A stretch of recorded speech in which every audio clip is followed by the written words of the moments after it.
Assalamualaikum warahmatullahi wabarakatuh. Salam sejahtera untuk kita semua. Hai sahabat subscriber, para pemirsa YouTube dimanapun Anda berada. Apa kabarnya hari ini? Semoga sehat, sukses, bahagia, dan penuh berkah tentunya. Amin ya robbal alamin. Baik, di video kali ini kita akan ikut serta meramaikan suasana Pilpres menjelang pemilu tahun 2024.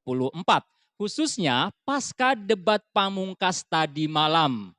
Mungkin dari teman-teman subscriber, para pemirsa YouTube juga banyak yang nonton tentunya ya, debat Capres Pamungkas semalam. Nah, oleh karena itu kami akan mencoba mereview beberapa hal menarik yang tersaji selama debat Capres tadi malam. Nah, apa aja sih hal-hal yang menarik, hal-hal yang unik yang muncul di debat Capres tadi malam? Yuk ikuti video ini sampai dengan selesai. Sebelumnya, bagi yang belum subscribe, silahkan subscribe ke channel ASP TV.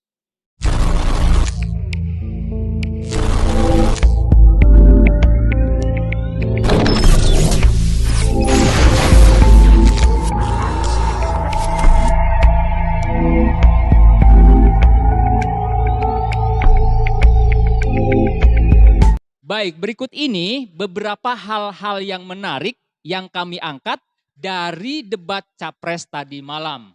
Nah, yang pertama, hal yang menarik yang kami ulas yang pertama adalah dari aspek jalannya debat tadi malam.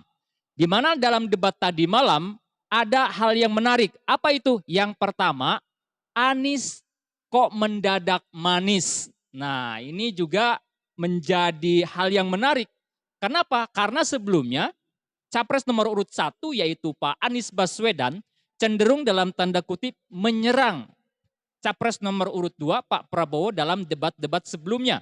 Apalagi debat kedua ya, waktu itu Pak Anies langsung dalam tanda kutip menyerang, bahkan cenderung Pak Prabowo juga meledak-ledak, dan bahkan sampai debat berakhir Pak Anies dan Pak Prabowo ini belum sempat bersalaman. Dan juga bahkan di ruang-ruang publik masih sempat juga saling sindir. Nah, itu adalah hal unik yang pertama.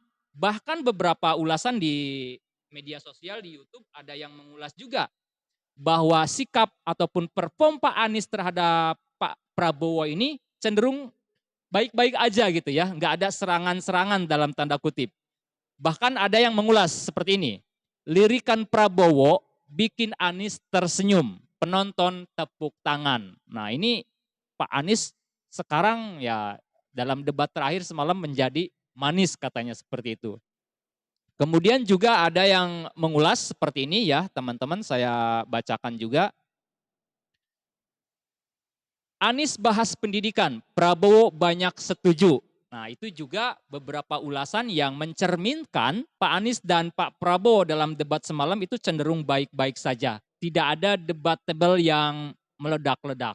Kemudian fakta menarik selanjutnya selama berjalannya debat, yaitu Pak Ganjar versus Pak Prabowo, di mana Pak Ganjar tetap sangar. Nah, dalam debat semalam Pak Ganjar itu ada saja serangan-serangannya terhadap Pak Prabowo itu, khususnya mengenai internet gratis, khususnya lagi mengenai makan gratis, kemudian mengenai stunting, dan beberapa ulasan yang saya cermati juga diantaranya dari Kompas TV ini.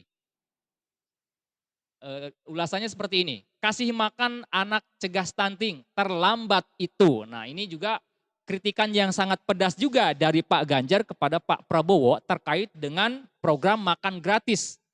Karena kalau menurut Pak Prabowo, program makan gratis ini bisa mencegah stunting. Tapi Pak Ganjar mengkritik pedas bahwa kalau untuk mencegah stunting itu terlambat.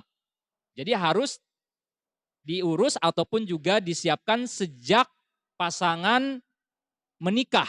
Nah, itu ya untuk mencegah stunting. Jadi intinya Pak Ganjar ini masih tetap ada sangarnya kepada Pak Prabowo.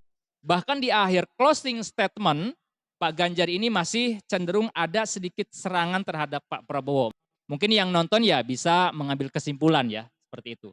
Kemudian hal menarik yang lainnya yang tersaji dalam debat tadi malam itu adalah dari aspek verbal dan juga gestur. Dari aspek bahasa dan juga gaya bahasa tubuh ya. Di mana di dalam debat semalam ada pasangan atau capres yang mengutip beberapa kata-kata atau peribahasa daerah. Kalau nggak salah ada beberapa peribahasa yang diungkap atau dikutip, kalau nggak salah oleh capres nomor urut 1, yaitu peribahasa Jawa ya, kemudian juga peribahasa Sunda, kemudian juga ada kota, kemudian juga ada kosakata bahasa Ambon, kalau nggak salah kata-katanya adalah katong, ya Pak Anies atau, nah capres nomor urut 1 kalau nggak salah ya, yang menggunakan kosakata katong, kemudian peribahasa bahasa Sunda, peribahasa bahasa Jawa, dan juga mengutip ayat Al-Quran tentang kekuasaan. Nah peribahasa yang dikutip oleh capres nomor urut 1 itu, saya lupa lagi bahasanya, peribahasanya, yang masih ingat, yang nonton debat semalam silahkan komen di bawah video ini. Apa aja sih ya peribahasa yang dikutip oleh capres tersebut.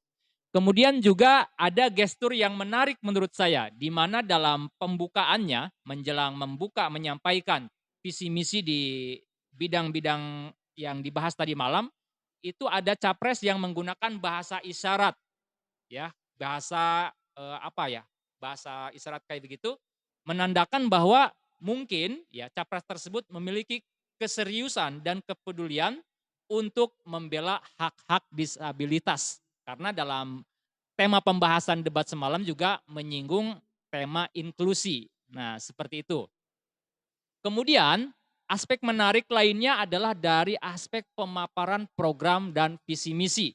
Di mana dari ketiga capres ini tentu ada hal yang menarik dalam memaparkan program dan visi misinya. Dari capres nomor urut 1 itu kita lihat ya memang dalam menyampaikan pemaparannya selalu dibalut dengan narasi, dengan kata-kata, dengan kekuatan kata-kata ya. Namun di balik semua itu kalau menurut beberapa pengamat katanya sih pemaparannya masih ngambang. Karena kalau Pak Anies itu cenderung menyampaikan bagaimana bangsa ini memperoleh keadilan untuk semua, rakyat memperoleh keadilan untuk semua. Kemudian juga bagaimana merubah tata kelola pemerintahan, tata kelola bangsa dan negara untuk menghentikan atau untuk menghilangkan ketimpangan-ketimpangan sosial, ketimpangan-ketimpangan yang terjadi di tengah masyarakat. Nah, itu adalah pemaparan Pak Anies seperti itu. Kalau Pak Ganjar, tentu kalau Pak Ganjar yang saya lihat memang agak sedikit lebih konkret ya. Mau ngapain aja, ini hal-hal yang akan dikerjakan. Program konkretnya misalkan pengadaan lapangan kerja berapa banyak, kemudian juga terkait kesejahteraan sosial dan lain sebagainya. Ada hal-hal yang lebih konkretnya lagi. Kemudian kalau Pak Prabowo itu cenderung to the point dalam menyampaikan programnya. Misalkan terkait dengan Indonesia yang kekurangan dokter ya maksudnya. Maka Prabowo menginginkan atau programnya akan mengirimkan anak-anak Indonesia untuk kuliah di bidang pendidikan dan akan mencetak kurang lebih kalau nggak salah ada 1.000 dokter ya. Kemudian membuat atau membangun rumah sakit di tiap kabupaten, kemudian klinik di tiap puskesmas. Nah, dan lain sebagainya. Cenderung lebih ke angka-angka dan angkanya cukup lumayan besar. Kalau Pak Ganjar juga sempat membahas angka ya, tapi tidak se-wow atau sebesar sebanyak Pak Prabowo. Itu terkait dengan angka-angka. Nah, itu adalah dari sisi pemaparan ya, dari sisi pemaparan program kerja dan visi misi para capres. Nah, itulah beberapa hal yang menarik di antara sekian banyak hal-hal yang menarik yang dapat kita bahas, yang dapat kita review di video kali ini.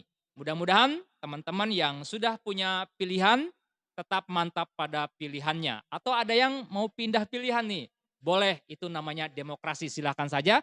Yang terpenting meskipun pilihan kita berbeda, kita harus tetap menjaga kerukunan berbangsa dan bernegara. Tapi kita harus tetap menjaga tali persaudaraan dan tali persatuan. Itu yang dapat saya bahas pada kesempatan video kali ini. Terima kasih yang udah nyimak. Sampai jumpa di video-video selanjutnya. Assalamualaikum warahmatullahi wabarakatuh. AS Melopon, ayo hukum, jauhi hukuman.